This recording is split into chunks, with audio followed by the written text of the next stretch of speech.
Exactamente. Bueno, pues mira, vamos a empezar entonces ya la presentación de nuestro amigo Miguel Pedrero.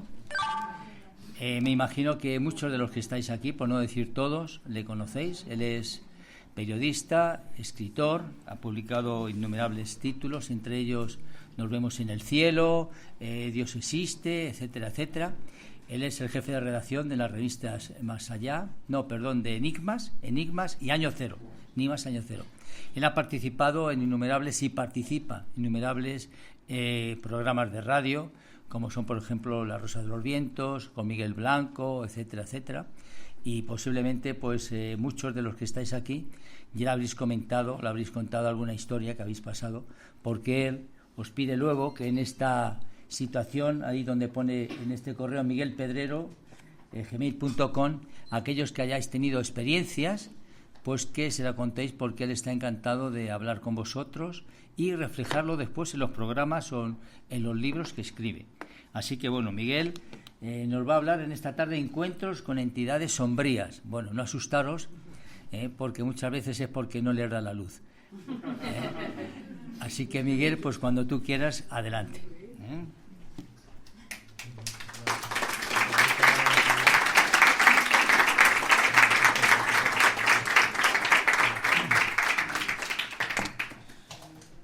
Bueno, hola a todos. Siempre es un gusto venir aquí y bueno, ya sabéis que vale todo luego en el turno de preguntas, menos agresiones. Yo acepto todo. De lo que se trata es de que mantengamos una conversación. Siempre digo lo mismo, voy a intentar ser breve, luego nunca consigo ser demasiado breve, pero hoy lo voy a intentar. Os voy a contar fundamentalmente historias. No voy a lanzar demasiadas teorías, porque estamos en un centro espírita y Juan Miguel y otros miembros del centro podrán explicaros mejor que yo cuál puede ser el origen de este fenómeno. En realidad, esto de entidades sombrías se le suele conocer fundamentalmente con el nombre de gente sombra. Es un fenómeno bastante conocido, sobre todo a partir de mediados de los años 90 en el mundo anglosajón, cuando un par de autores le dedicaron libros monográficos a este tipo de entidades, concretamente al máximo representante de esta gente sombra o entidades sombrías, que es el hombre del sombrero. Luego os contaré algunas historias sobre él, y como os digo, esto parte de mediados de los años 90, cuando una investigadora británica empieza a recopilar casos fundamentalmente de mujeres que aseguran haber recibido la agresión de un espectro, de un ser fantasmal, con una serie de características muy concretas. Un tipo muy alto, vestido de negro, con una capa negra, un sombrero del mismo color, oscuro, y una cara, un rostro cadavérico, demacrado, blanco, ¿no? Y se sorprende de que son muchos los casos de este tipo, incluso de personas, como digo, fundamentalmente mujeres, que no se conocen entre sí. Entonces, bueno, empieza a plantearse si detrás de ese tipo de fenómeno hay algo más que una explicación psicológica, es decir, hay algún tipo de estímulo externo. Y todo este tipo de entidades oscuras que se dedican a fastidiar, incluso a agredir, a molestar, son conocidos con este nombre, con este apelativo de gente sombra, porque normalmente son sombras, entidades ataviadas de oscuro, etcétera, etcétera, etcétera.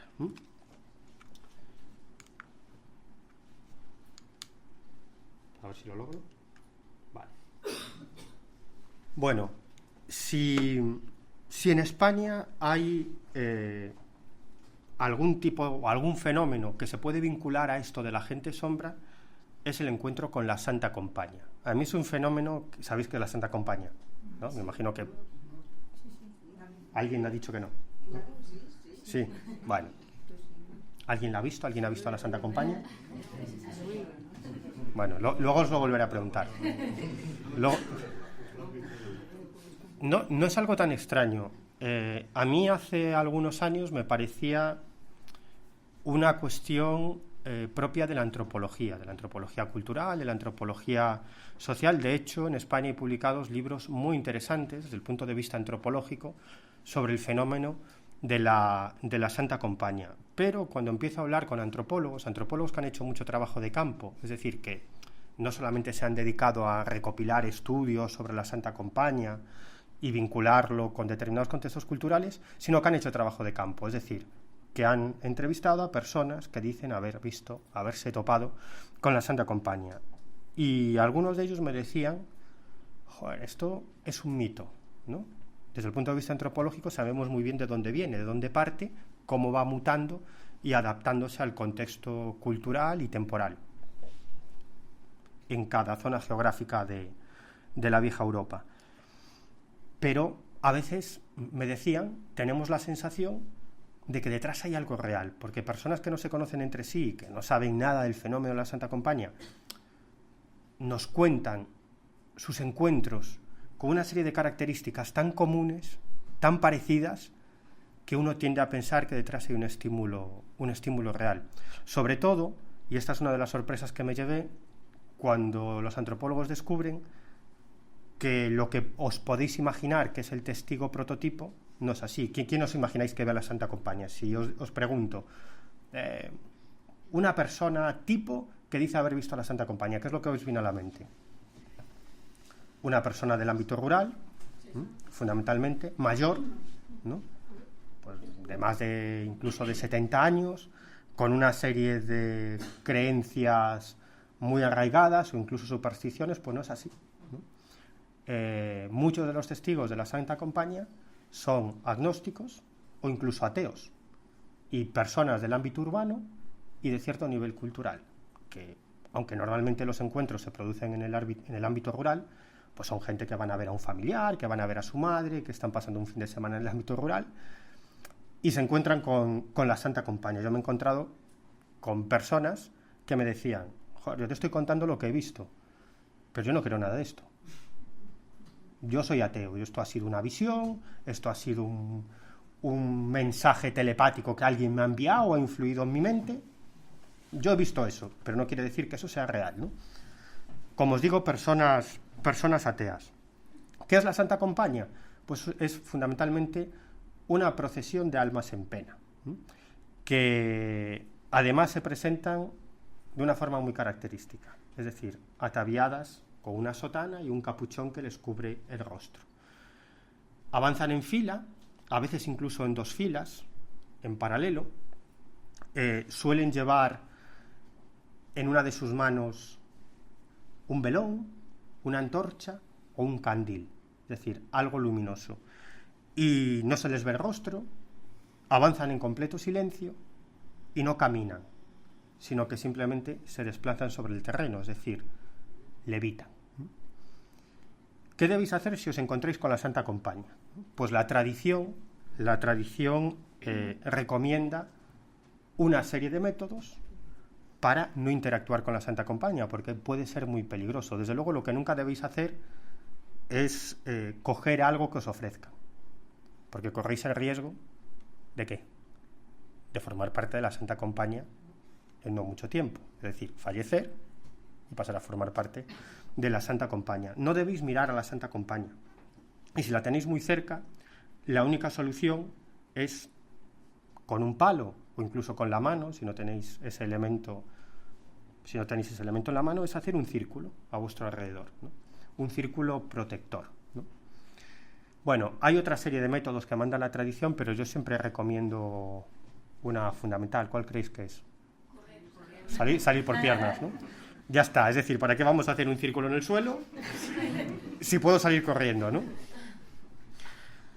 Bueno, pues esas son las cuestiones que marca la tradición. Y es un fenómeno, como os digo, muy extraño y que en muchas ocasiones tiene que ver o supone una premonición de muerte. No para los testigos, sino para alguna persona que va fundamentalmente detrás, al final, de esa procesión de almas en pena ensotanadas. Es habitual o no es raro que los testigos observen a alguien que conocen, a un vecino, a un amigo, un familiar que está vivo, que avanza con rostro serio, con aspecto zombie, sin mirar ni a un lado ni a otro. Es una premonición de muerte. Eso quiere decir que esa persona va a fallecer en pocos días. No quiere decir que vaya a formar parte de la compañía, sino que muchas veces la compañía lo que significa es una premonición de muerte, ¿no? Bueno, os voy a contar algunas historias sobre la Santa Compañía. Y voy a empezar con un caso tremendamente extraño. O sea, un caso que a mí en su momento me llamó muchísimo la atención, porque la Santa Compañía, como os digo, es un mito que tiene un origen muy concreto, luego os lo explicaré, y que a lo largo del tiempo va mutando hasta adaptarse a ciertos contextos culturales. La Santa Compañía es como se conoce esta procesión de almas en pena en Galicia, pero tiene otros nombres en diferentes zonas de la geografía española. ¿Sabéis dónde hay muchos avistamientos de la Santa Compañía? En Andalucía, por ejemplo, aunque no se le llama así, o en Castilla. En Castilla es muy habitual los encuentros con la Santa Compañía, también en Asturias, el País Vasco, incluso en las Islas Canarias. Pero lo que ya es extrañísimo es que este tipo de fenómenos se salgan de lo que es la vieja Europa, ¿no? Y en este caso nos vamos a Nicaragua, ¿no?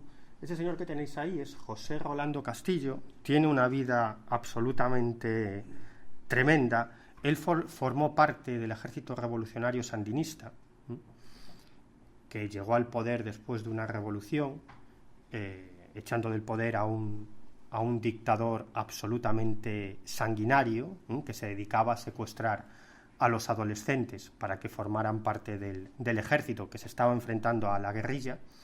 Eran carne de cañón, los ponían en primera fila de combate sin saber prácticamente ni cómo se disparaba una pistola.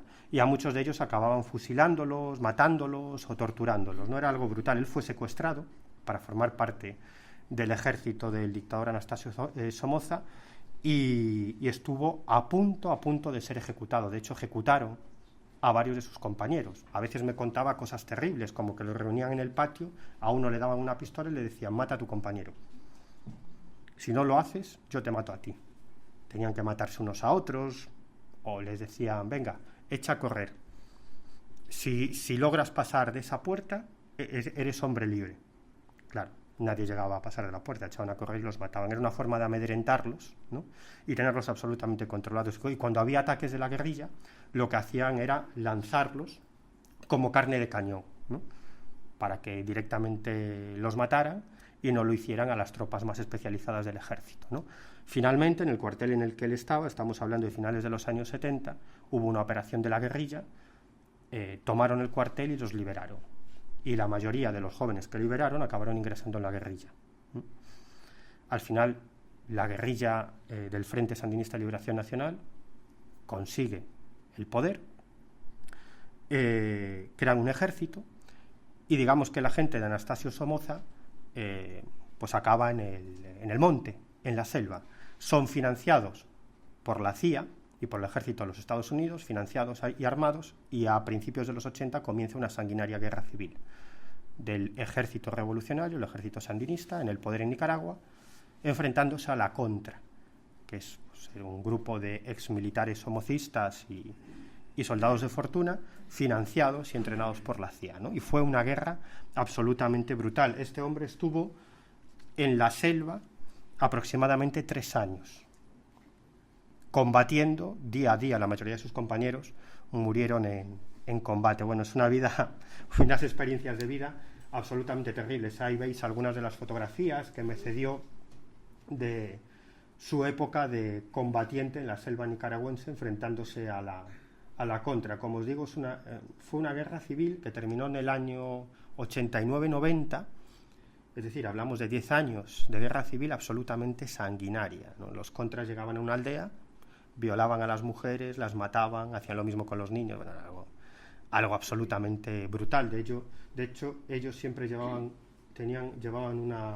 me contaba, una bala, siempre en algún lugar, para pegarse un tiro en la cabeza antes de ser apresados por la Contra, porque sabían que iban a morir y la muerte era todavía peor, ¿no?, en medio de terribles torturas. Bueno, y en ese contexto,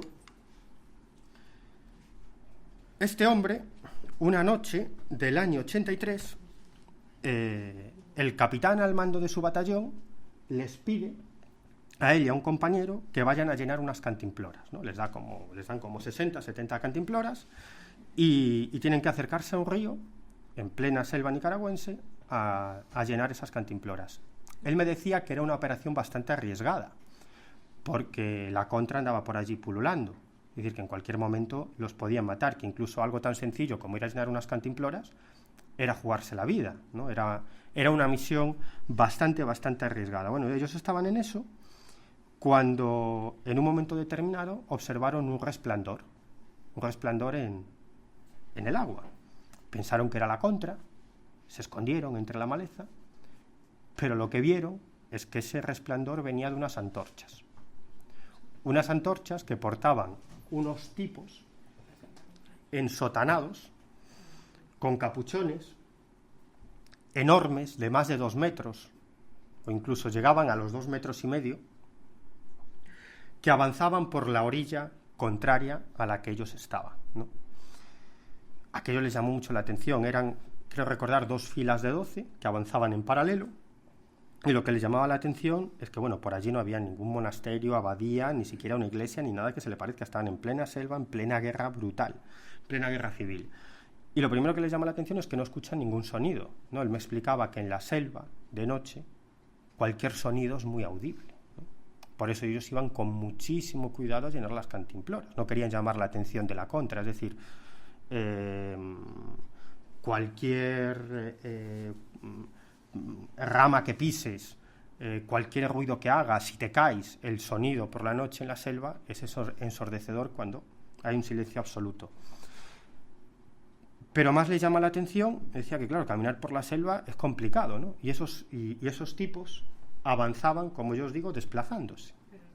No se movían de un lado a otro. Entonces se dan cuenta de que no caminan, sino que levitan.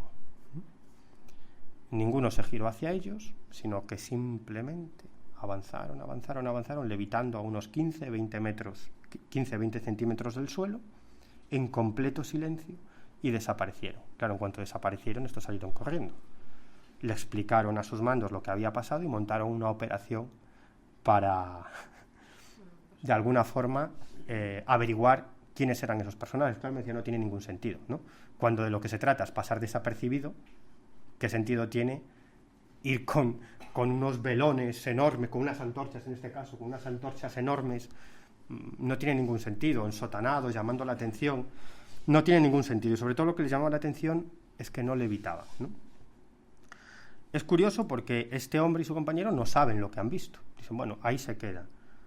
Muchísimos años después, estamos hablando a principios de los años 2000, por cuestiones de la vida que no os voy a explicar, José Rolando termina en España.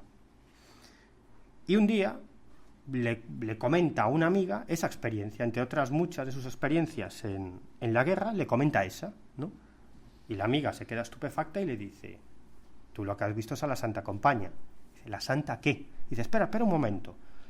Y se va al salón, toma una revista Año Cero, un artículo sobre la Santa Compañía, y le dice, ¿esto es lo que tú has visto? Y le enseña una ilustración, ¿no? Un dibujo que ilustraba un artículo sobre encuentros con la Santa Compañía en España. Y el tío dice, joder, esto es muy parecido a lo que yo he visto, ¿no? Lee el artículo y dice, si esto es lo que yo he visto. Es decir, vio a la Santa Compañía en Centroamérica, en plena selva nicaragüense, sin saber lo que había observado. Luego es muy llamativo. Él, bueno, vivió otra serie de experiencias extrañas. Bueno, ahí veis más o menos el esquema que me hizo de uno de esos tipos, ¿no? Que además iban ensotanados y iban, ya veis que llevaban como una especie también de cintos, ¿sí? Y él vivió otra experiencia también bastante interesante en una zona muy cerca de una laguna donde, cuando ya era oficial, él recibió la misión junto a otros compañeros de proteger un puente.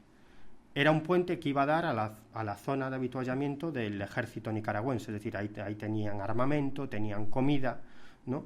Y eso, incluso uniformes, ¿no? Y eso servía para varios batallones, ¿no? Por lo tanto, si la contra volaba ese puente, quedaban en una situación de bastante desprotección y era muy posible que la contra acabase ganando la guerra. Por lo tanto, tenían la orden de proteger ese puente con su vida.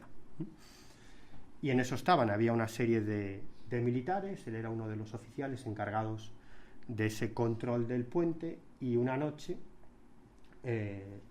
sus mandos le piden a él y a otro compañero que lleven una serie de bebidas y comida a unos compañeros que están haciendo guardia por la parte exterior del puente, ¿no? Bueno, así lo hacen, y cuando van avanzando por el medio del puente, él ve que su compañero empieza a volar, como si lo agarrara una fuerza invisible que le arranca los correajes, e incluso esa fuerza invisible llega a agarrar su arma. Este hombre se abalanza contra esa fuerza invisible, al final logra agarrar su arma.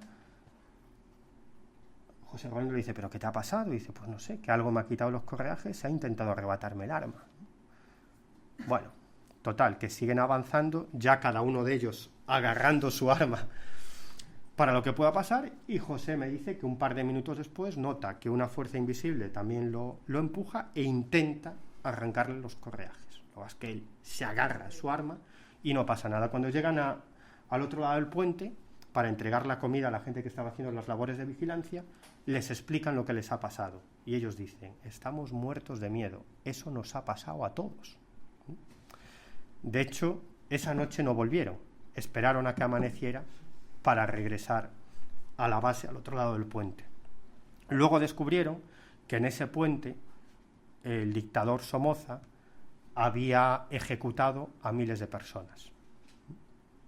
Bueno, lo dejo ahí. Llamativo, ¿no? Bueno, esta es otra testigo. Ese es Fran Contreras, y enfrente está Diana, que es una vecina de la ciudad de Vigo, a la que tuvimos la oportunidad de entrevistar. Y en este caso esta mujer lo que observó, ella avanzaba en coche, estaba muy cerca de un pueblo próximo a la ciudad de Vigo, y de pronto observa en el arcén una serie de luces que se van moviendo. Ya para el coche, algo que nunca debéis hacer si veis unas luces por la noche. Sale del automóvil, y lo que se encuentra, según nos explicaban, eran 2 filas de 10 personas ensotanadas. En este caso no iban de oscuro, sino de blanco. Llevaban en las manos unas velas de gran tamaño, unos velones. Avanzaban en completo silencio, y como suele ser habitual en estos casos, ella se asustó cuando se dio cuenta de que en realidad no caminaban, sino que se deslizaban sobre el terreno, ¿no? Y que además eran muy grandes también, ¿no? Unos tipos de más de 2 metros, que esa también es una característica común en algunos casos de encuentros con la Santa Compañía. Pero hay casos más interesantes. Me acuerdo de otro, María Pazos. Esto sucedió en Berín, que es una localidad orensana, y en este caso esta mujer también conducía, se dirigía a su casa hacia Berín, y cuando entra en el pueblo, de noche, ella venía de trabajar, observa esa procesión de almas en pena, esos tipos ensotanados, con unas antorchas en las manos. Ella para el coche, algo que nunca debéis hacer, y se queda observando a cierta distancia, que es lo que hacen esos tipos, ¿no? Avanzan algunos metros, ella trata de seguirlos, de ver hacia dónde van esos tipos, y finalmente se paran delante de la puerta de una amiga íntima, de la puerta de su casa, ¿no? Ella está allí un rato hasta que le entra el miedo y se larga, ¿no? Al día siguiente, su amiga falleció de forma repentina, ¿no? Este sí podría ser un caso de premonición de muerte. Más llamativo es el caso que protagonizó Josefa Romero y su madre hace muchos años, año 1952. En nuestro testimonio, Josefa ya murió hace algunos años. Además era tía de un buen amigo mío, un investigador de este tipo de cuestiones, por lo tanto no nos fue complicado obtener su testimonio, ¿no? Y esto es algo que siempre contó en su familia. Año 1952, ella era una niña y caminaba con su madre por un camino forestal a las afueras de Porriño, que es una localidad de Pontevedra, ¿no? Y allí observan a esa Santa Compañía. Esa procesión, eran 2 filas, de tipos ensotanados que llevaban como una especie de antorchas. Ellas se quedaron absolutamente quietas. Josefa le decía a su madre, ¿qué pasa? ¿Qué pasa? Y ella decía, no mires y quédate quieta, no mires y quédate quieta, ¿no? Pero lo que sí observó Josefa y también su madre es que al final de esa comitiva espectral iba una vecina del pueblo, de Porriño, que conocían muy bien, una vecina que estaba viva, que todavía vivía, ¿no? Y que, como suele ser habitual en estos casos, avanzaba muy seria, con la mirada hacia adelante y con cierto aspecto zombie.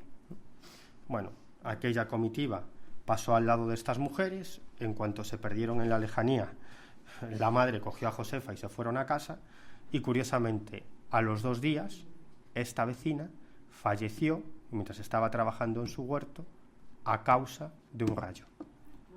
Un rayo, sí, que la mató en el acto, ¿no? Esto también se puede considerar, digo yo, una premonición de muerte, ¿no?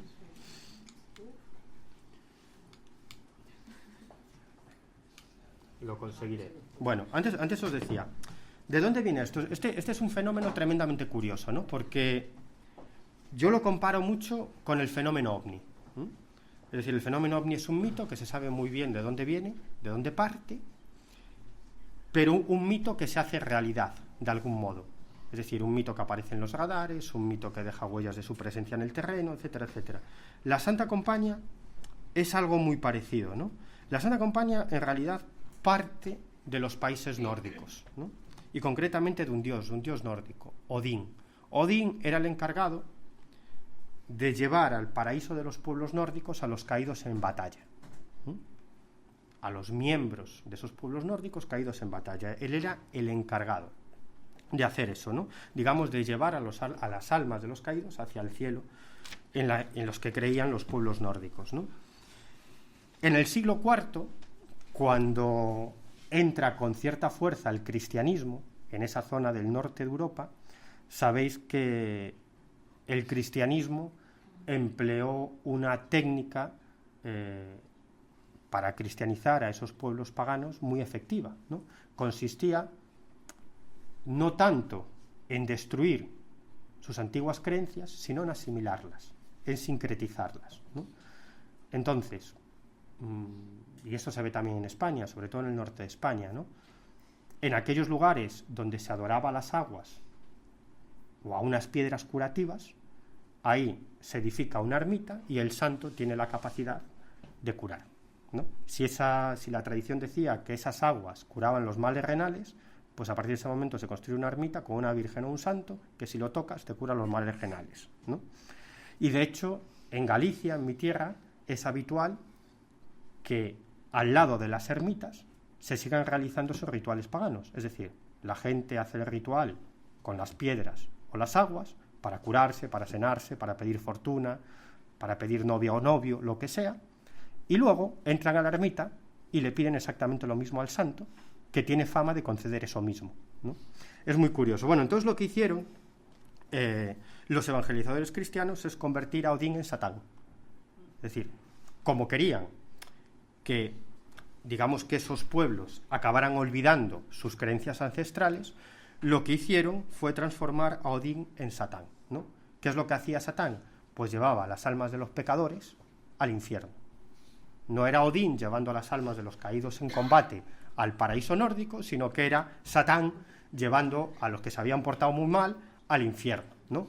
Era una forma de, digamos, de rebajar a Odín o de hacer que la gente dejase sus creencias ancestrales, ¿no?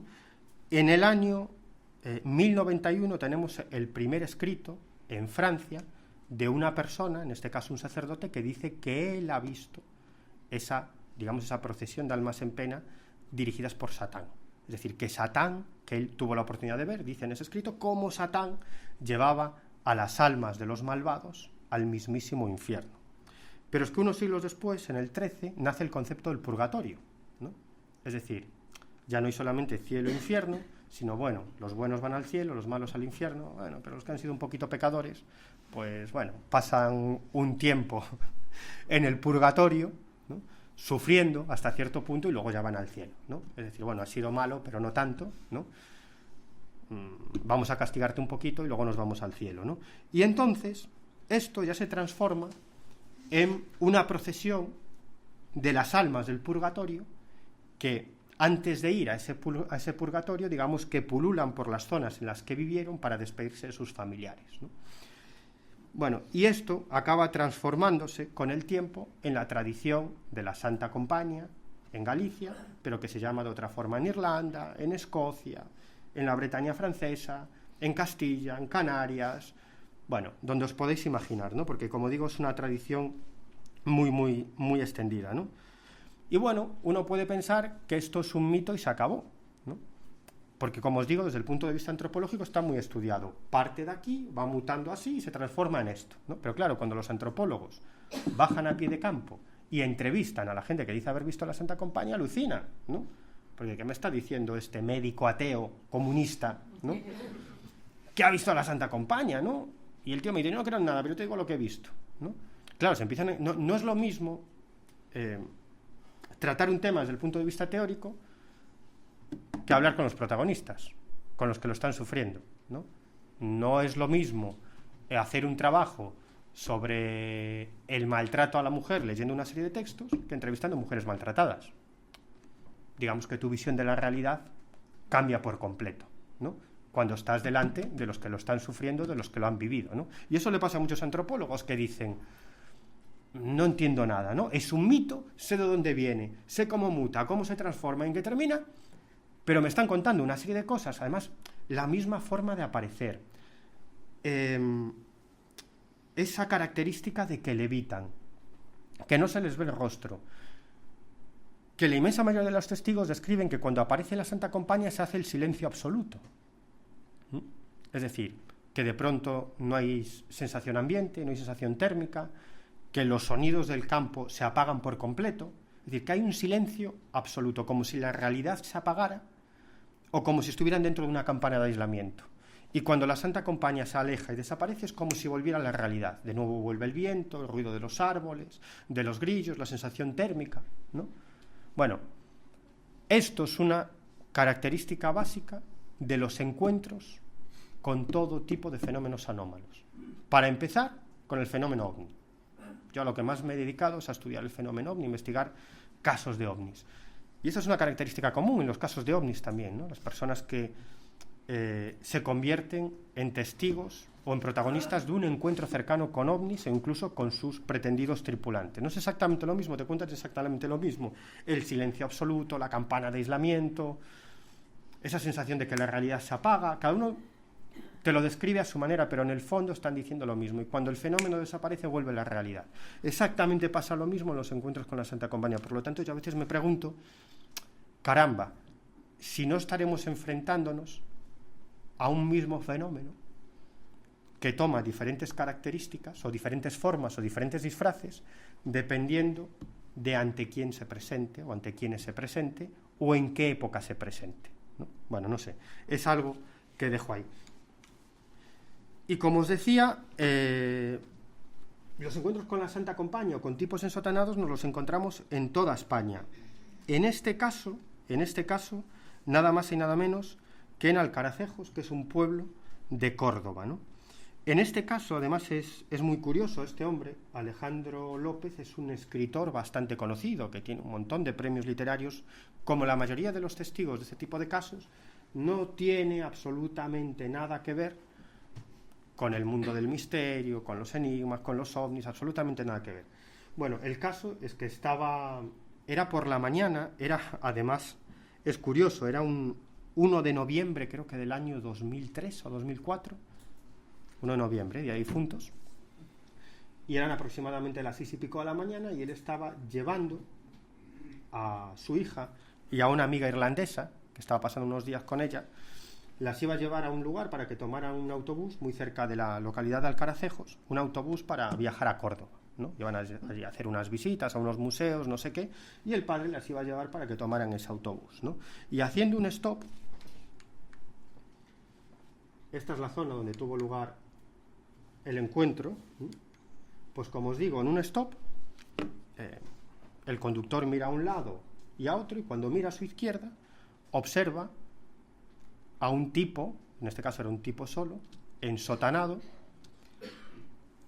con una sotana inmensa, que avanza por el medio y medio de la carretera, levitando a unos 30 o 35 centímetros del suelo, y además esa sotana se movía muy violentamente. Ellos me decían que era como si tuvieran como si tuviera un ventilador debajo, ¿no? No se le veía pies, ni manos, ni por supuesto rostro. Y la chica, Rocío, la hija, le dice: papá, ¿tú estás viendo lo mismo que yo? Y él dice: sí.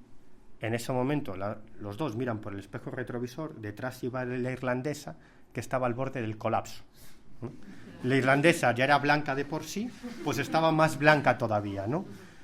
Y la expresión que me decía Rocío era que estaba así. Y entonces el padre, ni corto ni perezoso, pues decide enfilar el coche hacia el ensotanado para ver quién era ese tipo tan extraño, ¿no? Como veis, son cosas que nunca debéis hacer. La gente en general es bastante atrevida, ¿eh? Todo hay que decirlo. Bueno, este es básicamente un esquema que me hizo del encuentro con este personaje. Y bueno, el caso es que él avanza lentamente con el coche hacia este tipo, que, como digo, avanzaba por el medio y medio de la carretera, levitando a unos 30 centímetros del suelo. Intentan distinguirle el rostro, ¿no? A ver si había algo, pero detrás de ese capuchón solamente había la negrura más absoluta, ¿no? Y esta es la escena, o sea, el tipo avanzando lentamente y ellos acercándose con el coche al tipo también muy lentamente, ¿no? La irlandesa no decía nada. La irlandesa estaba como paralizada, ni pestañeaba. Y llegaron a estar a pocos centímetros de ese tipo. Es decir, lo único que separaba al conductor, en este caso a Alejandro, de este tipo, era simplemente la ventanilla de su puerta, ¿no? Es decir, estaba ahí a unos centímetros de él. Y dice: en el momento que estábamos justo a su altura, a unos pocos centímetros de su posición, desapareció de repente. Lo vieron los tres. Bueno, si fuera un testigo solo podrías decir, bueno, ha tenido una alucinación, ¿no? Pero lo vieron 3 personas, ¿no? Lo vio Alejandro y fue la hija la que le dijo, como os he explicado antes: papá, ¿estás viendo lo mismo que yo? Y la irlandesa ya lo había visto, pero la irlandesa no decía absolutamente nada, ¿no? Bueno, en este caso nos vamos a Garganta la Olla, en Extremadura, ¿no? Aquí, bueno, es una tierra donde también se han producido bastantes encuentros. Esta es Quica la Rojilla, ¿no? Que además nos explicaba, lo primero que nos explicó es: lo de la rojilla no es nada político. Nos decía, bueno, Quica nos explicó muchísimas cosas, nos dio de comer muy bien, ¿no? Y nos explicó una aventura que era por lo que íbamos a entrevistarla, que vivió su padre, Teodosio Gómez, el Rojillo, por eso a ella le llamaban la Rojilla, en el año nada más y nada menos que 1938, en plena Guerra Civil Española. Ella era, bueno, os podéis imaginar, era una época de bastante carestía, ¿no? Entonces este hombre salió una noche con su mula a recoger castañas, ¿no? Una zona conocida como la Tortiñosa, ¿no? Y en eso estaba el buen hombre cuando de pronto, a unos 4 o 5 metros de su posición, le contó a su familia, cuando llegó a casa aterrorizado, que se formó una figura ensotanada de aspecto femenino, ¿no?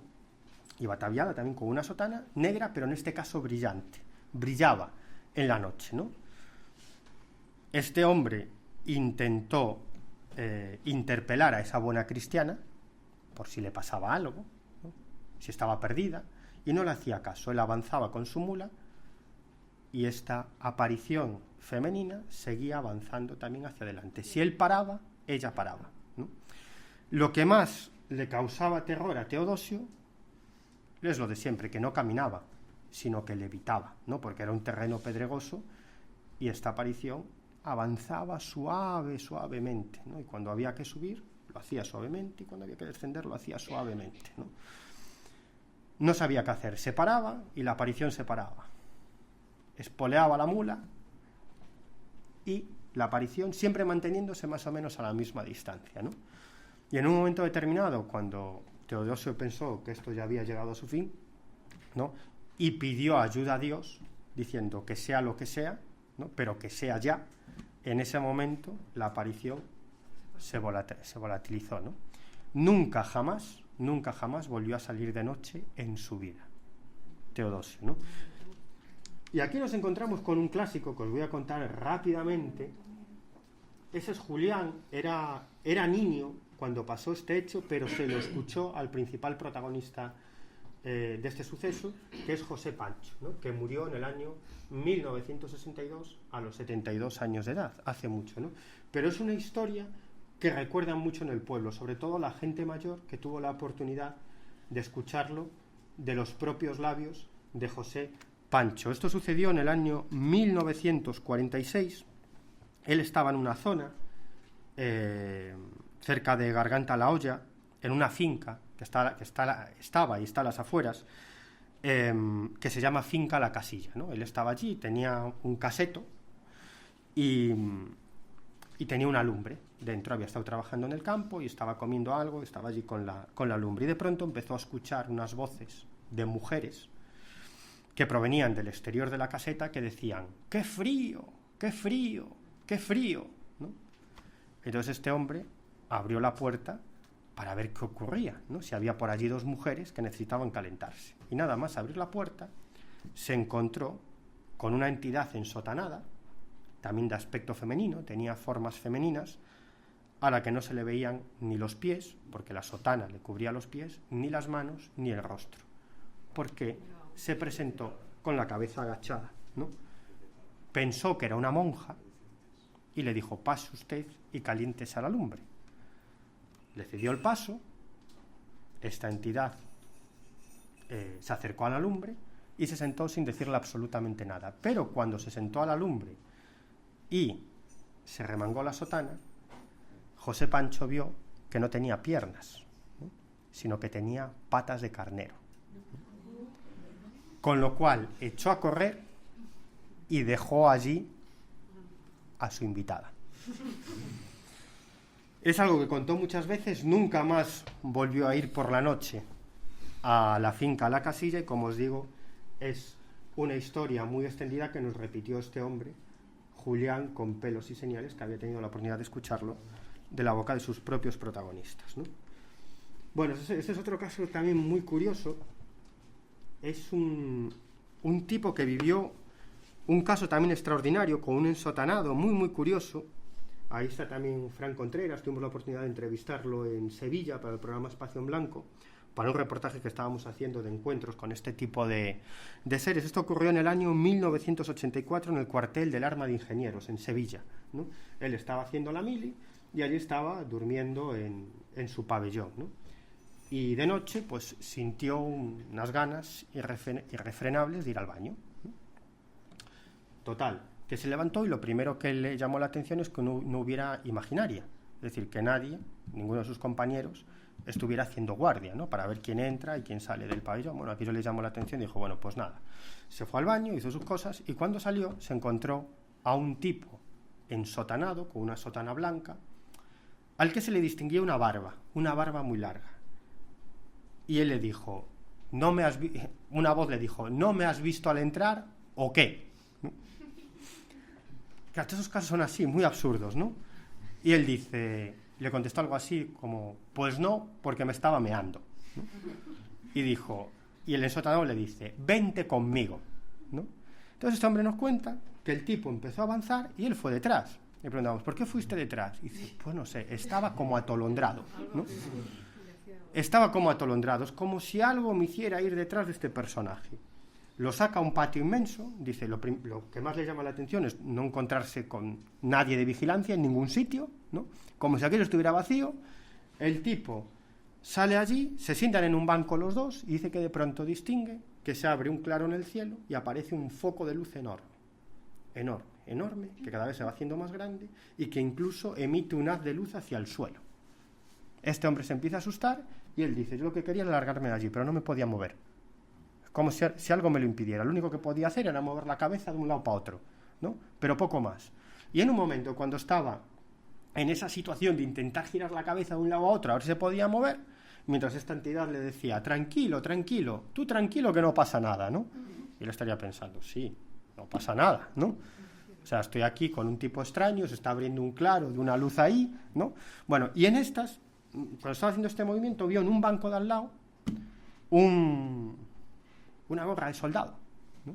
Que estaba allí, solitaria, ¿no? Bueno, no le dio más importancia. No recuerda nada más, excepto que se levanta al día siguiente al toque de corneta, ¿no? Pues él se levanta con sus compañeros y cuando sus compañeros le ven, se arremolinan todos a su alrededor, diciéndole, menudo paquete te va a caer, menudo paquete te va a caer, ya verás tú cómo se te ocurre largarte.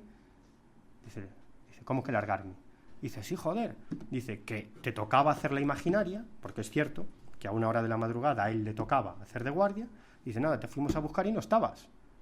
Dice, con lo cual avisamos aquí al capitán, todos estuvimos buscando y este dijo, nada, este se ha ido de juerga, ¿no? Que es lo primero que se piensa en esos casos, ¿no? Dice, no sé cómo has entrado, pero te va a caer una. En cuanto llegó el otro, el capitán, le dijo, para el calabozo, ¿no? Él, por mucho que intentó explicar, no hubo manera. Para el calabozo. Y cuando entra en el calabozo se encuentra un colega. Y dice, ¿y tú qué haces aquí? Dice, es muy largo de explicar. ¿Y tú? Y dice, pues yo qué sé, tío. Dice, que es que he perdido el sombrero. Dice, y me han metido aquí en el calabozo. Dice, pues lo tienes en el tercer banco, en el patio. Allí te lo has dejado. Y efectivamente, allí estaba. Y gracias a eso al otro lo sacaron del calabozo. Es decir, que en cierto modo podría ser una prueba de que él efectivamente estuvo ahí. Tuvo un tiempo perdido, qué es lo que vivió, bueno, no lo sabemos, ¿no? Bueno, este es el cuartel del Arma de Ingenieros en Sevilla y este es un esquema que nos hizo del tipo que observó. Este es también un caso muy curioso, también de encuentro con unos tipos tremendamente extraños. Este hombre se llama Eleodoro Núñez y el hecho sucedió el 20 de febrero del 97 en una localidad orensana que se llama Chandresa de Queixa, ¿no? Bueno, este hombre estaba con su ganado allí a pleno día, ¿eh? Esto ocurrió a pleno día. El tipo estaba allí con su ganado y de pronto se dio cuenta de que los perros estaban ladrando a su espalda. Él lo primero que pensó es que eran lobos, ¿no? Él se había enfrentado a lobos en varias ocasiones, pero cuando se da la vuelta, esperando encontrarse unos lobos, lo que se encuentra es ese dibujo que avisa a su derecha. Es decir, unos tipos enormes, él decía que de más de 3 metros, unidos por los hombros, que llevaban encima como una especie de gorro o triángulo, ¿no? Y que, digamos que eran unos tipos que iban cambiando de color al unísono, ¿no? Rojo, verde, azul, amarillo, todo lo que os podéis imaginar, ¿no? Pues iban cambiando de color paulatinamente y allí estaban quietos a pocos metros de él, ¿no? Lo estuvo observando aquello un rato, los perros estaban ladrando como locos y él salió por piernas, que es lo que se debe hacer en estos casos. Bueno, estuvo muy mal durante mucho tiempo porque él además sufría del corazón. La que está detrás es la mujer. Cuando fuimos a entrevistarlo, intentamos convencerlo para que nos llevara al lugar de los hechos, ¿no? Él se resistía, ¿no? Finalmente ya prácticamente lo convencimos, pero llegó la mujer y dijo, no, que sufre del corazón, a ver si me lo vais a matar, ¿no? Y ante eso pues no tuvimos nada que hacer. Nos dieron muy bien de comer también. Y es curioso porque, bueno, después de entrevistar a este hombre, pues bueno, empezamos lo que hacemos siempre, ¿no? Empezamos a preguntar por el pueblo a ver si alguien ha visto algo, ¿no? Entonces, en el caso que empezamos a andar por ahí, por el monte, esta es otra historia. Empezamos a ver, y nos encontramos a un tipo con su ganado y tal, y le preguntamos por, bueno, si él había visto algo extraño y tal y cual. Porque esta historia no se conocía, a nosotros nos llegó a través de una tercera persona, pero el Eleodoro no quería que esto se conociera en el pueblo. Ojo, ¿no? Entonces le preguntamos, oye, ¿estos días ha visto usted algo raro? ¿Cómo raro? Y digo, bueno, pues alguna cosa extraña y tal. Y dice, bueno, lo más raro que he visto, hace unos días atrás, es que estaba yo ahí arriba, nos llevó al sitio, ¿no? Dice, y de pronto vi sobre la arboleda una bola de luz roja, muy roja, todo esto a pleno día, que estaba allí quieta, ¿no? La cosa más rara, y que yo no le eché más cuentas, bajé con el ganado y me encontré a Eleodoro corriendo como si no hubiera un mañana, ¿no? Y le dije, ¡hasta luego, Leodoro! Y él muy cabrón y me contestó, ¿no? Debía llevar prisa por algo, ¿no? Y justo donde este tipo había visto ese objeto volador, justo debajo de esa arbolera donde estaba Leodoro, ¿no? Es decir, quizás los dos fenómenos hasta cierto punto estaban conectados, ¿no? Bueno, este es otro caso también muy interesante. Ahí veis a mi amigo Marcelino Requejo con Jesús Picó, que es el de gafas. Es también un personaje, ¿sabéis qué es lo bueno de hablar con diferentes personas que te cuentan historias? Que también te cuentan su vida, ¿no? Y la vida de la gente es apasionante, ¿no? Pero la vida prácticamente de cualquiera.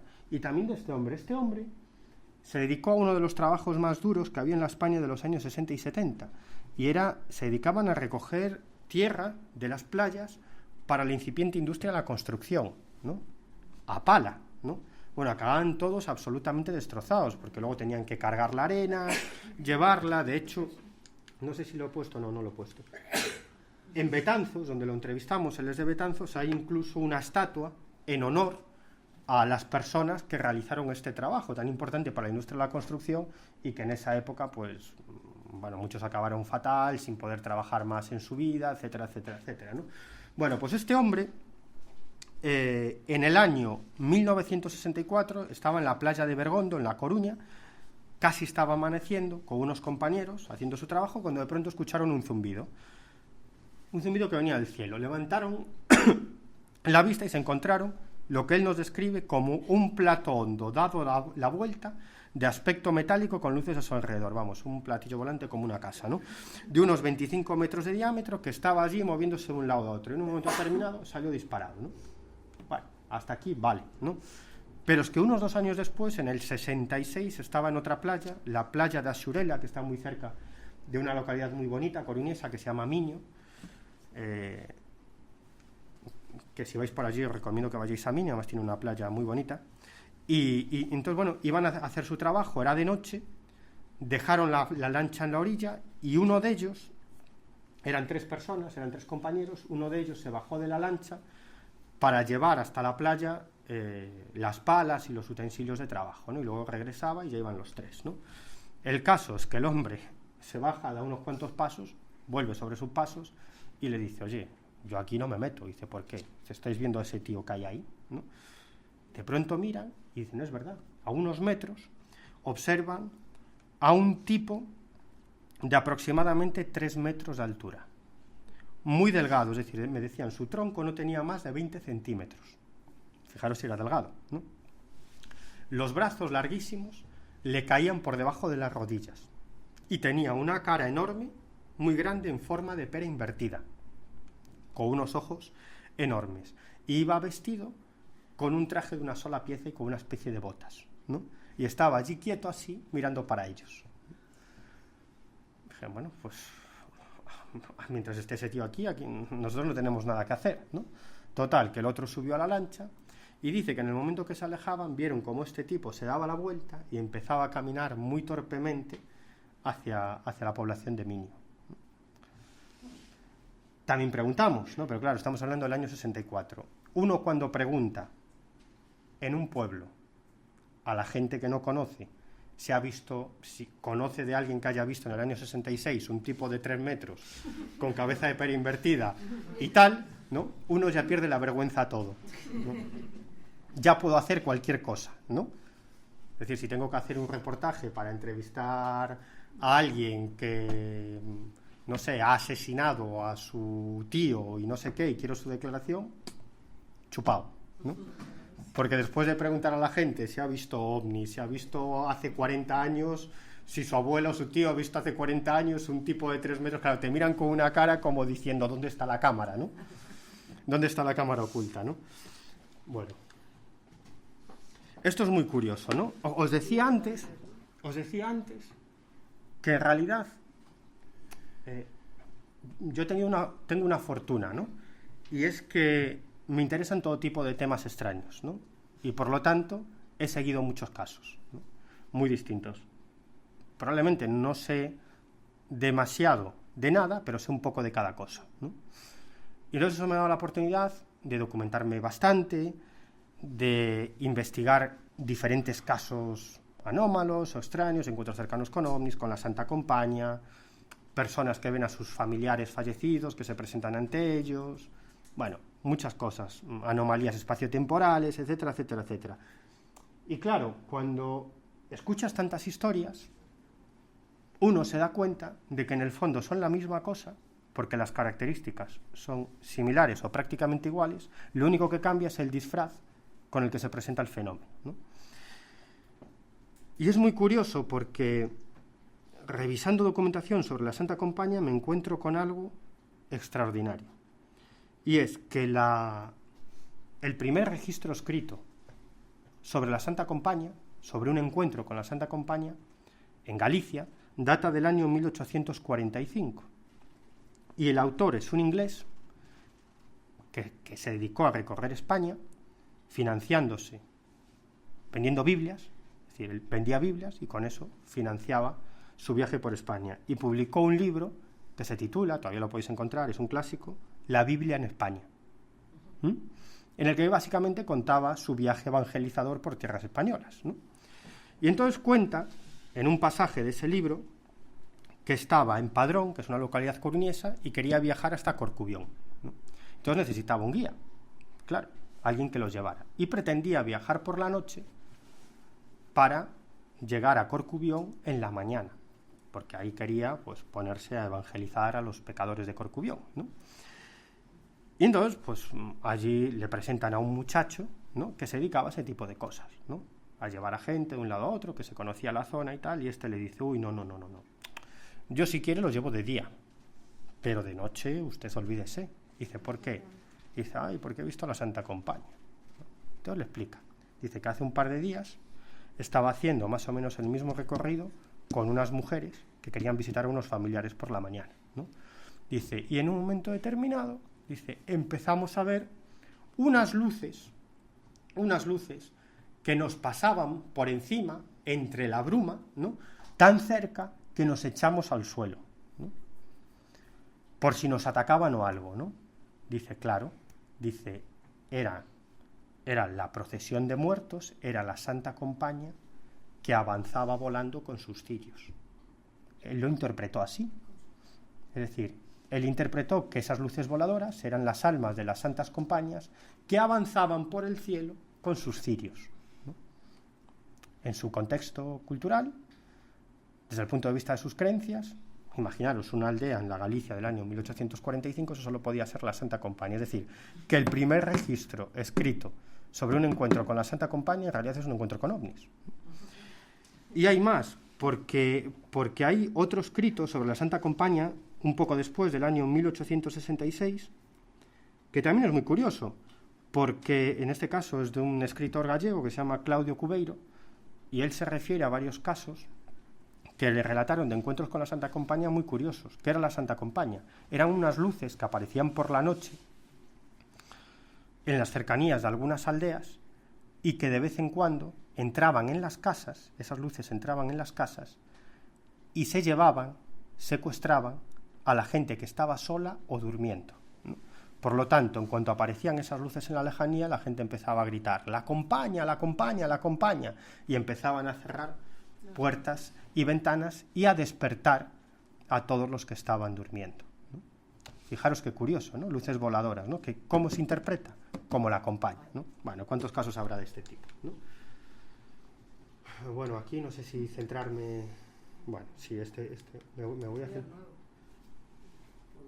Bueno, me voy a centrar aquí. Este es un caso muy llamativo, no sé si lo he explicado alguna vez. Es un caso que me llamó muchísimo la atención. Fue el primer caso de una serie de casos similares que hasta a mí, que no me suelo asustar con este tipo de temáticas, me causaron bastante terror. Ahí me llegó un caso, gracias a Marcelino, como otros muchos, un investigador gallego, uno de los mejores investigadores de este tipo de temas en España, y es de una mujer que estaba absolutamente desesperada porque relataba que prácticamente cada mes y medio, recibía la agresión de una entidad espectral, que la agredía y que incluso tenía la sensación de que a veces la intentaba violar, ¿no? Siempre pasaba lo mismo. Ella se desvestía, Se acostaba, dice, y nada más meterme en la cama, cuando todavía no me había dormido, escucho unos pasos por el pasillo. Intento levantarme, pero no puedo. Hay alguna fuerza que me inmoviliza. Se abre la puerta y entra un tipo vestido de negro, con una capa negra, en este caso no llevaba sombrero, pero unos zapatos negros, un rostro cadavérico y un pelo lacio, fino y blanco que le cae sobre los hombros, ¿no? Las primeras veces se acercaba y la tocaba por encima de la manta. Decía que tenía unas manos muy largas, blancuzcas, huesudas, con unas uñas muy largas. Pero que en un par de ocasiones se echó encima de ella y empezó a moverse por encima de las mantas, pero ella tenía la impresión de que estaba intentando violarla, ¿no? O de alguna manera intentar un abuso sexual, ¿no? Sobre ella estaba absolutamente desesperada. Una noche, ella no le contó nada ni a su madre ni a su hija. Ella vivía con su madre, una señora mayor, y con su hija adolescente, que entonces tenía 15, 16 años, ¿no? No les contó nada a ninguna de las dos, ¿no? Pero una noche su hija empezó a gritar, ¿no? Entonces ella se levantó, fue hacia la habitación, encendió la luz y dice, ¿qué te pasa? Y dice, no te lo vas a creer. Dice, pero me acabo de levantar y he visto un tipo muy grande, vestido de negro, con una capa que me miraba fijamente, ¿no? También lo vio su madre, ¿no? Las dos. Ella no dijo nada, ¿no? Un año y medio después, la hija se viene a estudiar a Madrid, a la universidad. Comparte piso con otros estudiantes y ella se queda en casa sola con su madre. Su hija estaba aquí viviendo en Madrid y una noche vuelve a aparecer este tipo, pero en este caso le arranca las sábanas de forma violenta, la agarra por los pies y la arrastra hacia la ventana. Ella dice que no podía ni moverse ni gritar, ¿Mm? Y ella dice, no, yo lo que veía es que me iba a tirar por la ventana, ¿no? Y en el momento que se acerca a la ventana dice que aparece de la nada una mujer vestida de blanco que agarraba de la mano a una niña también vestida de blanco. Me decían, muy luminosas, muy bonitas, ¿no? La mujer hizo así con la mano y absorbió a esta entidad, como si la absorbiera, ¿no? Y desapareció. Y dice, yo me quedé pues en el suelo. En cuanto desapareció todo, yo me pude mover, ¿no? Pero estaba en el suelo, cerca de la ventana, con las mantas por ahí, ¿no? A la mañana siguiente la llama su hija, desde Madrid, ¿no? Y dice, mamá, ¿no te imaginas qué me ha pasado esta noche? Dice, ¿qué? Porque estaba durmiendo y de pronto me desperté y vi en la ventana a una mujer vestida de blanco, fuera de la ventana, en el aire, en el cielo. Ella vivía en un 5º piso, con una niña también vestida de blanco que agarraba la mano y de pronto desaparecieron delante de mis ojos, ¿no? Bueno, ahondando un poco en la historia de esta mujer, nos cuenta algo interesante, el por qué, que a lo mejor los espíritas tienen una respuesta a esto. Ella nos decía que antes de que empezaran a sucederle este tipo de fenómenos, ella soñaba constantemente lo siguiente: una puerta de oro muy bonita, con una manilla también de oro, en forma de vaca sagrada de la India, ¿no? Y que entonces había algo que le decía, abre esa puerta. Es como si esa puerta fuera la entrada a un mundo maravilloso, a un mundo diferente, ¿no? Y ella no se atrevía, porque aunque tenía ganas de hacerlo, porque le esperaba otro mundo, otras realidades, también le daba miedo por lo que se iba a encontrar, y nunca lo hacía. Y una noche lo hizo. Abrió esa puerta, fijaros que arquetípica, ¿no? Una puerta de oro muy bonita, con una manilla, decía ella que era la cabeza de una vaca sagrada, ¿no? Es decir, era un elemento que indicaba sacralidad, ¿no? Que si abría esa puerta se iba a encontrar con otra cuestión sagrada, espiritual, como lo queráis llamar. Abre la puerta y lo que se encuentra es un universo enorme, muy bonito, y ella se lanza a ese universo y empieza a viajar. A partir de entonces empiezan a suceder toda una serie de fenómenos en su vida, como sueños premonitorios, premoniciones de muerte. Ella me decía, no, yo vi cómo iba a morir mi padre el día antes. O sea, vi que iba a morir en el tractor, allí trabajando su tierra, llevar un paro cardíaco y tal, y que yo me lo iba a encontrar con el motor en marcha y muerto en el tractor en cuanto fuera a visitarlo. Efectivamente así se lo encontró. Otro día que un amigo estaba visitando a su hija, ella es de Lugo, el chico era de Madrid, iba a regresar en un autobús y le dijo, no cojas este autobús porque va a tener un accidente, y efectivamente tuvo un accidente. Bueno, una serie de cosas, y a partir de ahí es cuando se empieza a abrir esa capacidad, digamos, de contactar con el otro lado, y es cuando se empiezan a colar todo tipo de entidades, incluidas este tipo de entidades sombrías o este tipo de entidades oscuras que no sabía cómo manejar, ¿no? Bueno, la pusimos en contacto con una amiga medium, ¿no? Y Y bueno, pero estaba desesperada, estaba absolutamente desesperada. De hecho, cuando la entrevistamos estaba de baja médica, ¿no? Había ido a psicólogos, psiquiatras, no le habían encontrado nada y los propios psiquiatras le habían recomendado que acudiera a un sacerdote que fue a su casa, la bendijo, pero nada de nada, ¿no? Los fenómenos siguieron sucediendo. Bueno, no me voy a parar en esta historia, ni tampoco en esta, porque ya es un poco tarde, ¿no? Bueno, básicamente estas son las historias de encuentros con entidades oscuras o entidades sombrías, que si queréis ahora hablamos qué pueden ser estos seres, qué pueden pretender, por qué se presentan así, ¿no? Y como siempre, lo digo para los que están grabando, lo que digo siempre, que cualquiera que haya vivido algún tipo de fenómeno anómalo de este tipo, un encuentro cercano con ovnis o con familiares fallecidos, etcétera, etcétera, pues que puede ponerse en contacto conmigo a través del siguiente correo electrónico, que es miguelpedrerog@gmail.com, miguelpedrerog@gmail.com. Y vosotros, los que estáis aquí en las salas y también habéis vivido algún tipo de fenómeno, ahora, aunque no tendremos mucho tiempo, os tomaré nota de vuestro número de teléfono y os llamaré. Y antes de que me hagáis ninguna pregunta, ya he terminado, pero antes de que me hagáis alguna pregunta, me gustaría haceros a mí una pregunta a vosotros. ¿Alguien se ha encontrado con la Santa Compañía o con algún tipo, con alguna entidad sombría de este tipo? Sí. ¿Sí? A ver, cuéntame. Yo con el señor ese alto del sombrero, ¿Sí? yo no le vi la cara, pero le vi durante muchos días, 14 o 15 días. Yo había sido madre, tenía una niña muy pequeñita, recién nacida, y yo estaba aterrorizada, le veía todas las noches, a la puerta de la habitación del dormitorio. Y yo intuía que era algo por la niña. Yo la cogía y la abrazaba fuerte y mentalmente le decía, no pases, me das mucho miedo, no sé qué quieres, no puedo ayudarte porque tengo muchísimo miedo.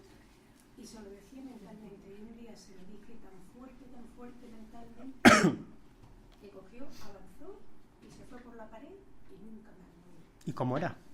Pues era muy alto, oscuro, yo no le veía porque la habitación estaba a oscuras, en penumbra, porque mi marido quería dormir con la ventana, con la persiana bajada, y no decía nada, se quedaba en el umbral de la habitación, o sea, en la puerta. Y yo no sé qué quería, yo tenía muchísimo miedo y intuía que era algo de la niña. Yo cogía a la niña y la cogía conmigo y eso, y mentalmente un día le dije, vete, no quiero que vengas, me das mucho miedo, y se fue y no volvió más.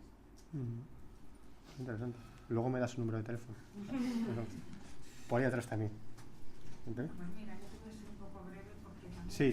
largo. Resulta que yo tengo una casa de mis padres en un pueblo. Ajá. Y bueno, pues la arreglé toda, la reformé, estaba bastante mal. Y bueno, pues nada, ya viviendo allí, pues mi hijo era adolescente con 16 o 17 años, uno de ellos.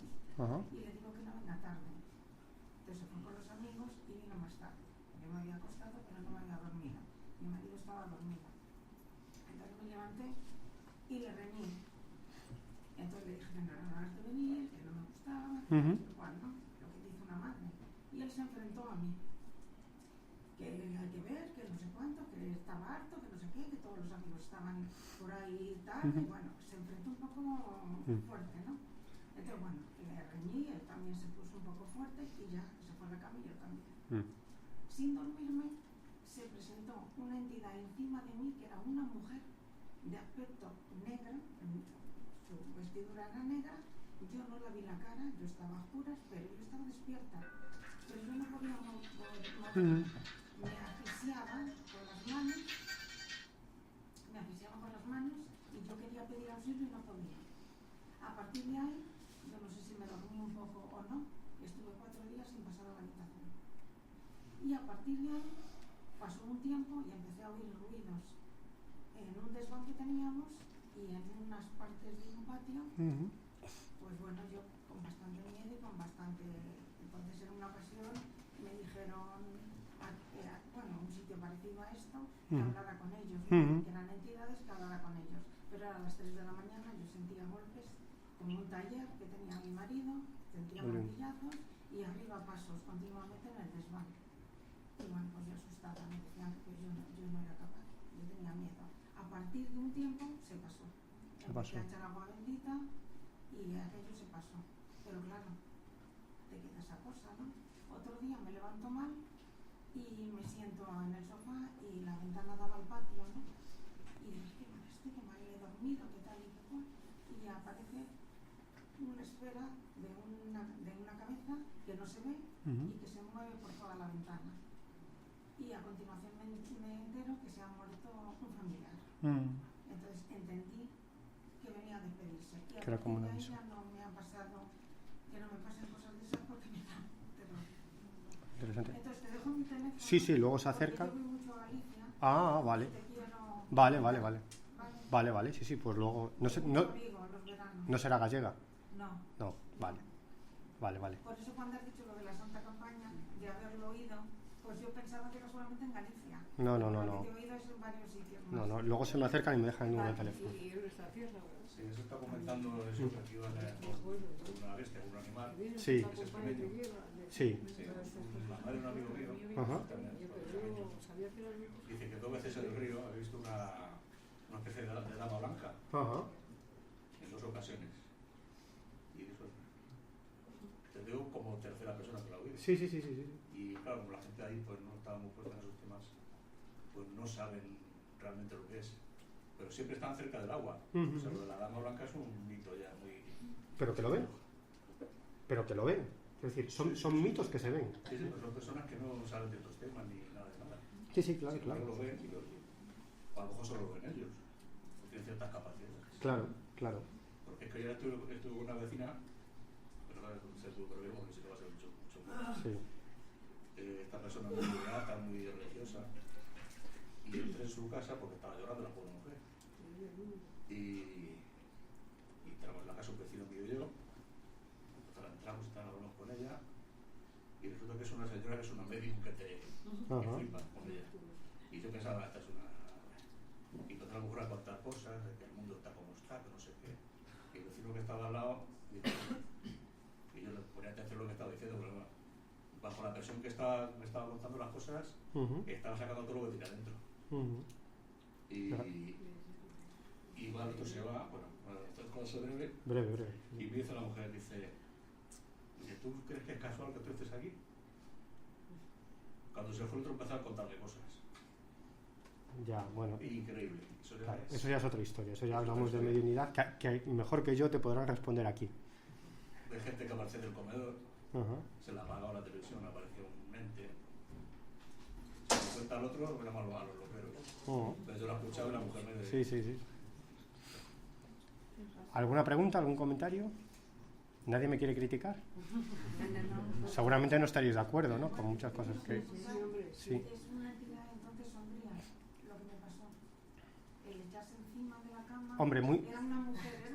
Muy agradable no era, ¿no? Por eso, y me quería asfixiar. O sea, yo quería pedir así y no podía. Yo me quedé paralizada totalmente. Muy agradable no era. A veces... Aquí os podrán responder mejor, ¿vale? Estamos en una sociedad espírita y os podrán responder mejor que yo, pero a mí a veces me da la sensación como si estas entidades se alimentaran del miedo, del terror. Y os digo por qué.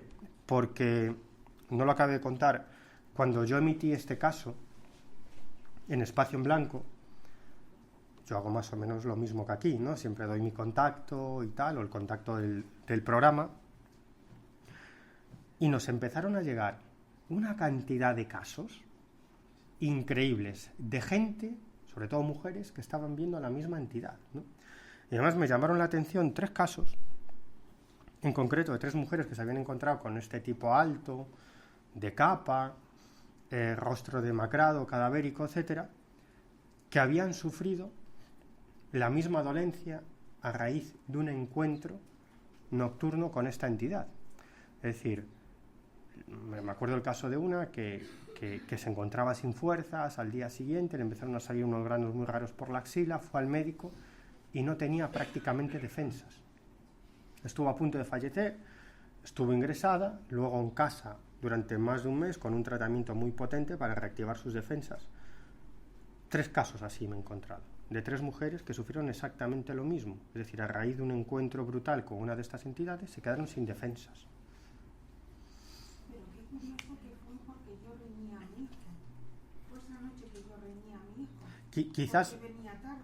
no lo sé, quizás ese tipo de entidades se alimentan de eso, de las energías negativas, ¿no? De los sentimientos negativos, es decir, del rencor, del odio, de la desazón, de ese tipo de cosas, ¿no? Y de hecho, una de estas mujeres que vivió un encuentro repetido con una de estas entidades oscuras, esta mujer que se quedó sin defensa es una de ellas. Es una historia tremenda que también emitimos en la radio y empezaron a llegar también muchos más casos. Esta me contaba que estaba desesperada hasta que una noche se enfrentó directamente, ¿no? Es decir, perdió el miedo y dijo, de perdidos al río, ¿no? Y a partir de ahí es cuando esa entidad desapareció y también se acabaron los fenómenos. Esto es una característica común en muchos de estos casos, ¿no? Es como si pierdes el miedo y te enfrentas, ya no tiene de qué alimentarse. Ya no le eres útil, ¿no? Porque no puede alimentarse. Pero es que te asfixia, tú no puedes hacer nada porque te asfixia. Me he encontrado con casos de este tipo también, Es que te paraliza. de manos que asfixian. Sí, sí, sí. Además, hace poco emitíamos en un programa de radio, en el Colegio Invisible, en Podium Podcast, la cadena SER, un programa en el que además utilizamos muchos testimonios, ¿no? Empleamos muchos testimonios, emitíamos un par de testimonios de este tipo, ¿no? De una mujer que sentía, en este caso veía unas manos negras que le agarraban el cuello y Se puso encima de mí totalmente. la apretaban. Y todo de mi rollo, su cara claro. Mm. No me saqué cara ni para nada. Ujú. Espera. Y luego vas tú. Sí. Vamos a ver, para empezar estamos rodeados de espíritus siempre. Ujú. Aquí, en la calle y en casa. Tengo que decir que los espíritus de alta vibración, que son los buenos, esos no molestan nunca. Ujú. Nunca se aparecen. Son los espíritus de bajas vibraciones los que en ciertas ocasiones se presentan y molestan. Pero molestan porque hay una sintonía entre al individuo que vienen a visitar, hay una sintonía con ellos. Si esa sintonía no existe, Ujú. ellos no tienen puerta abierta para entrar. ¿Comprendes? O sea, nuestros pensamientos y nuestros actos nos vinculan con aquellos que sienten y piensan como nosotros. Yo no sé si en estos casos esa podría ser una explicación, ¿eh? Porque en el caso de esta mujer Sí, y en el caso de esta chica sí. son gente muy normal, con una vida muy sana y que no lo sé si Vamos a ver, la vida interna de las personas no la conoce nadie, evidentemente. más que ella misma y a veces ni siquiera. Entonces, pero los pensamientos y los sentimientos y los actos nos vinculan con todos aquellos que son igual que nosotros, pero hay que partir de la base de que estamos rodeados de espíritus siempre Ujú. y que los espíritus de altas vibraciones no nos molestan nunca. Ujú. Y cuando se presentó aquella señora de blanco con la niña, era para salvar a aquella Sí, sí. persona que le estaba molestando. Ujú. Eso es lo que quiero decir. Sí, sí, sí. Cuidado con los pensamientos y sobre todo con los actos. Ujú. Muchas veces no pensamos que el mundo espiritual tenga una influencia en nosotros, pero tiene una influencia decisiva y permanente, Ujú. siempre. Por lo tanto, el que piense que yo hago esto porque me da la gana y hago daño a este o al otro porque me da la gana, eso tiene una repercusión. O sea, eso forma parte de la ley de causa y efecto. Yo hago daño, se produce un efecto. Ujú. Y ese efecto siempre es negativo. Muy bien. María José. Una pregunta, Miguel. Sí. En los casos en los que has visto de la Santa Campaña, con todo lo que están contando, ¿alguna vez ha ocurrido en sueños? ¿Te haya contado alguien que ha visto la Santa Campaña en sueños y luego lo que haya visto de la persona se haya cumplido? No. No quiere decir que no haya, ¿eh? Ya, Pero no, yo no me lo he encontrado. No. Es que como has dicho que vas por la vera bastante, ¿no? ¿Por? Por la vera, a coger cosas, ¿no? Sí. Bueno, Sí, claro. Pues a ver si la prepara súper bien. Vale. Yo Vale. la sé, pero está muy bien. Bien, vale, tomo nota. Sí. ¿Alguna cosa más? ¿Ya lo tenéis todo claro? Bueno, así da gusto, ¿no? Nadie ha vivido un encuentro con la Santa Compañía. ¿Qué haríais si os encontráis con la Santa Compañía? Pero ¿alguien se quedaría? ¿Alguien se quedaría a ver? ¿Sí?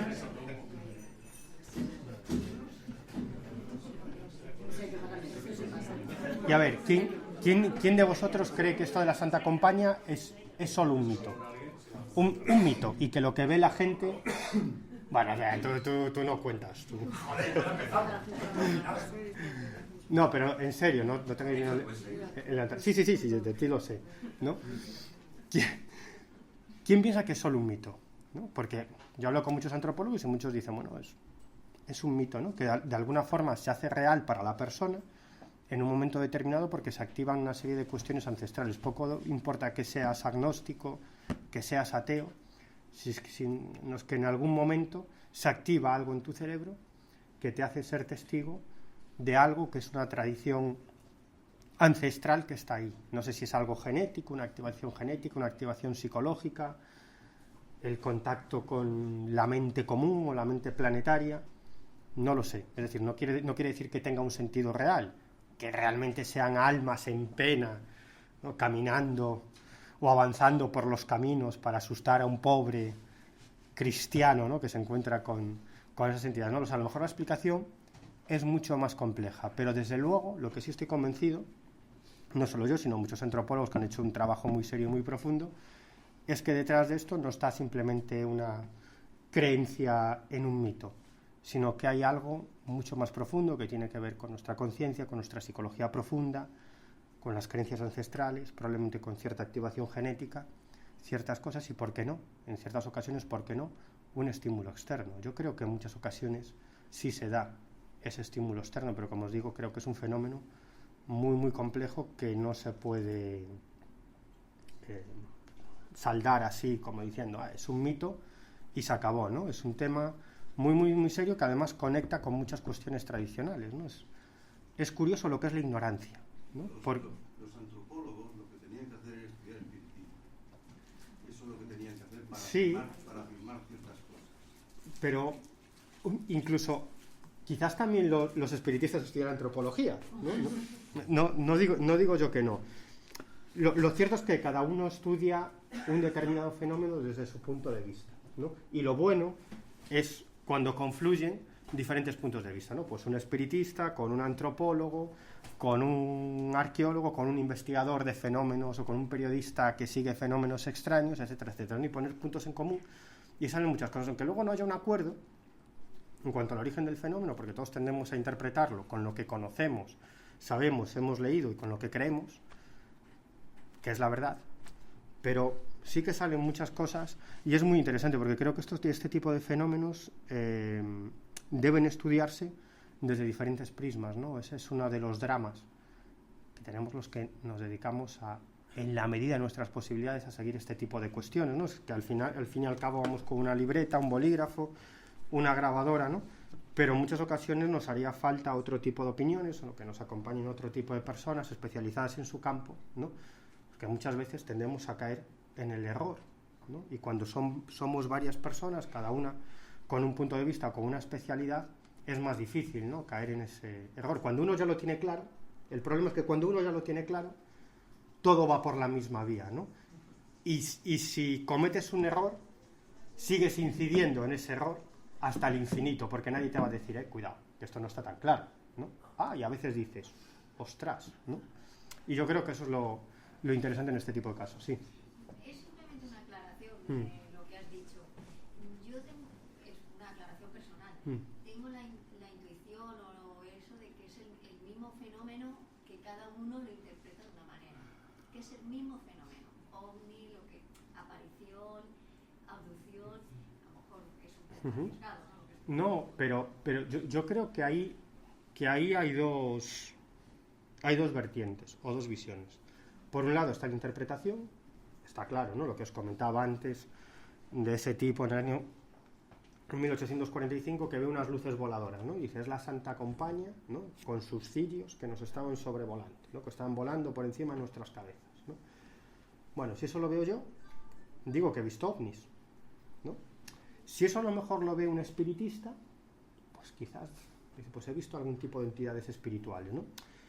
Por un lado está la interpretación. Yo siempre cuento el mismo caso, Serafín Pena, un tipo de un pueblo de Lugo, joven de 30 y tantos años, pero muy creyente, muy católico, y que una mañana, muy temprano, todavía no había amanecido, se dirigía a su trabajo en automóvil y ve a lo lejos una luz que se dirige hacia él a toda velocidad, ¿no? Dice, este es un coche que viene a toda leche, ¿no? Pero que según se va acercando se da cuenta de que aquello no circula por la carretera, sino que levita como a 1 metro del suelo, ¿no? Y cuando ya el impacto era inminente, aquello pasa por encima de él, descendiendo de velocidad, y él lo que describe es un objeto volador en forma de platillo volante, como una especie de ventana, y dentro una entidad, que para él es una entidad de aspecto femenino, ¿no? Cuando le preguntas qué es, él dice, la Santa Madre en su trono volador. Si eso lo veo yo, digo que es un platillo volante con un humanoide dentro, ¿no? Por un lado está la interpretación, vale, eso sí. Pero por otro lado, yo pienso que el fenómeno también se adapta. Sería muy largo entrar... Se adapta a la persona y al contexto cultural. El fenómeno ovni no es más que eso. A mí yo antes participaba mucho en debates, ya no lo hago. Debates con astrónomos, psicólogos, escépticos, ¿no? Lo típico, ¿no? Me llamaban de la radio o de la tele y era, ¿existen los ovnis? Que es una pregunta estúpida, ¿no? Porque un ovni es un objeto volador no identificado, ¿no? Pero siempre hacían la misma pregunta estúpida, ¿no? Bueno, básicamente era que ellos decían que todo eran paparruchas, ¿no? Que todo eran fraudes, tal y cual, y yo defendía que detrás había un fenómeno real, ¿no? Y yo siempre pensaba, qué tontos son, ¿no? Que poco saben del fenómeno, ¿no? Porque en general hay gente que no había estudiado el fenómeno, ¿no? Con lo cual era muy fácil doblarlos, ¿no? En los debates, muchos se cabreaban muchísimo conmigo, pero digo, qué tontos son, porque si estudiamos el fenómeno ovni desde el punto de vista sociológico, es muy fácil tirarlo abajo, porque igual que en el caso de la Santa Compañía, se sabe dónde parte de una serie de cómics muy populares en los Estados Unidos a principios de los años 30. Eran unas historias de lo que luego se llamaría ciencia ficción, ¿no? O historias de ciencia ficción, en las que contaban que llegaban del planeta Marte, en este caso era el planeta Marte, claro, ahí estamos en el año 30 y tantos, unos seres extraterrestres en unas naves en forma de platillo volador, y se dedicaban a asustar a los conductores, a recoger muestras del terreno, y los sorprendían, a secuestrar a la gente para hacerle pruebas médicas. ¿Y cómo eran? Eran pequeñitos, llevaban un traje de una sola pieza y tenían una cabeza enorme en forma de pera invertida y unos ojos negros muy grandes, ¿no? Eso empezó a extenderse y luego hubo novelas incluso, series de televisión, de ficción, es decir, es un fenómeno que empieza a extenderse. ¿Cuál es el problema? Entre comillas, que ese tipo de fenómenos empiezan a verse. La gente dice, no, yo lo estoy viendo, aparecen en los radares, son fotografiados, aterrizan, ¿no? Y el fenómeno, como el de la Santa Compañía, es absolutamente absurdo, ¿no? Que os podéis imaginar de un ovni que aterriza en un pueblo de Huelva, lo ve un conductor, ¿no? Ve cómo aterriza el ovni, baja un tipo así, con una cabeza en forma de pera invertida, tal, se pone delante del coche y dice, para, ¿no? El otro para, sale y le dice, ¿qué? Y dice, ¿para Huelva vamos a ir por aquí? O sea, son absurdos. O es que tengo un poquito de sed, ¿dónde hay por aquí una fuente? O sea, este tipo de cosas absurdas, o sea, lo importante es el fenómeno en sí, ¿no? Es decir, que vean eso, ¿no? Por eso digo que es un fenómeno que se adapta, ¿no? A finales del siglo XIX en Estados Unidos hubo una oleada de ovnis, pero entonces, ¿qué eran? Dirigibles, que era lo que había. Dirigibles que hacían maniobras imposibles para los dirigibles, y cuando aterrizaban y bajaban los pilotos, pues decían las mismas cosas absurdas. ¿vamos bien para aquí, para Los Ángeles? Bueno, nos preguntan, ¿quiénes sois vosotros? No, somos una sociedad secreta de inventores que tenemos una tecnología de la hostia, ¿no? Pero era lo mismo, o somos ángeles, que no sé qué, es lo mismo, es exactamente lo mismo. Por eso digo que el fenómeno se va adaptando al contexto cultural y se presenta ante nosotros de una forma que sea, pienso yo, reconocible para nosotros, pienso yo, ¿no? Es un poco exactamente lo mismo y ya tenemos que ir terminando, ¿no? Si eres muy breve, 30 segundos y ya terminamos. ¿No serás un poco de intoxicación que te presentan verdades y mentiras revueltas para ridiculizar el tema? Bueno, sí, pero eso ya a otro nivel. Eso lo decía Jacques Vallée, que es uno de los grandes ufólogos de la historia. Él dice que el fenómeno siempre tiene la sartén por el mango, porque se muestra hasta donde quiere y por lo tanto juega con un sentimiento muy humano, que son las ganas de conocer. Pero como ellos son los que tienen el control de los hechos, siempre dicen, hasta aquí podéis llegar, ¿no? Y eso, para los que nos dedicamos a seguir este tipo de temas, pues es muy descorazonador, ¿no? Porque por eso mucha gente abandona, ¿no? Porque intenta conocer la verdad y a veces dice, he llegado a un límite, de aquí ya no voy a llegar más que recopilar más casos, con lo cual lo abandono, ¿no? Y esa es una de las causas por las que muchos amigos, gente muy interesante con la que empecé a investigar este tipo de cosas, ha abandonado el tema, porque son gente con un espíritu científico que lo que quiere es conocer la verdad. Y cuando se da cuenta de que no va a poder conocer la verdad en esta vida, porque el fenómeno tiene el control de los acontecimientos y dice, me muestro hasta aquí, y que tenemos una barrera, pues abandona. Bueno, ya está, me callo.